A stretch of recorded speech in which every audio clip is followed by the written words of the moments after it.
करण्यासाठी दारू या लोकांना कोडलेला आता मी सध्या महापालिकेच्या जागेमध्ये अतिक्रमण केलेले आहेत खोके.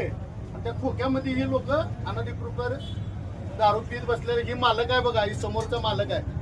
अनधिकृतपणे सगळे खोके लावलाय आणि त्यात ही दारू पाजवा लागला. आपला आहे मस्त बसले दारू पीत चना खान.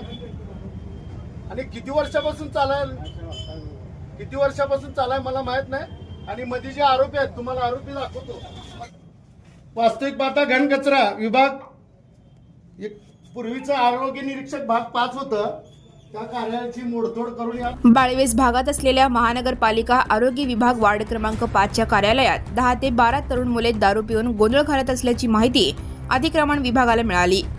या माहितीवरून पथकातील अधिकारी घटनास्थळावर पोहोचले. कार्यालयाचे कुलूप तोडून दारू पीत बसलेल्या तरुणांना ताब्यात घेऊन पोलिसांच्या स्वाधीन केले.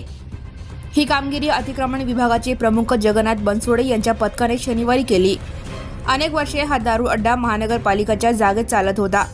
अतिक्रमण पथक शनिवारी बाळवेस येथील स्टेट बँक शेजारी असलेले अतिक्रमण काढण्यासाठी गेले होते. कारवाईत 2 खोके तोडले आणि 1 खोका जप्त केला. या कारवाईवेळीच पोलिसांचा बंदोबस्त मोठा होता. अनेकांनी कारवाईला विरोध केला, मात्र बेधडक कारवाई केली. याचवेळी आरोग्य निरीक्षक भाग 5 या ठिकाणी अतिक्रमण करून खोके लावले होते. अतिक्रमणाची कारवाई करताना पाठीमागील ऑफिसमध्ये दारू पीत बसलेले तरुण मुले महानगरपालिकेच्या ऑफिसमध्ये दिसून आले. त्यामुळे महानगरपालिकेचे ऑफिस असताना लावलेले कुलूप तोडून त्या ठिकाणी अवैध व्यवसाय करीत असल्याचे निदर्शनास आले. त्यामुळे फौजदार चौडी पोलीस स्टेशनला कळवून कार्यालयात दारू पीत बसलेल्या दारुड्यांना पोलिसांच्या ताब्यात दिले.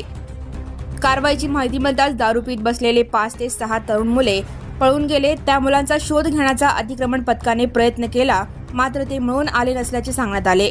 बाळवेसमधील बुधवार पेठ येथील वडार गल्ली येथे मद्यप्राशन करणाऱ्या शेखर जमादार वय 32, गौरीशंकर जेवरे वय 36, विनोद क्षीरसागर वय 34, अमोल बजबळकर वय 34, आकाश जगताप वय 23 यांच्यावर फौजदार पोलीस ठाण्यात गुन्हा दाखल झाला आहे.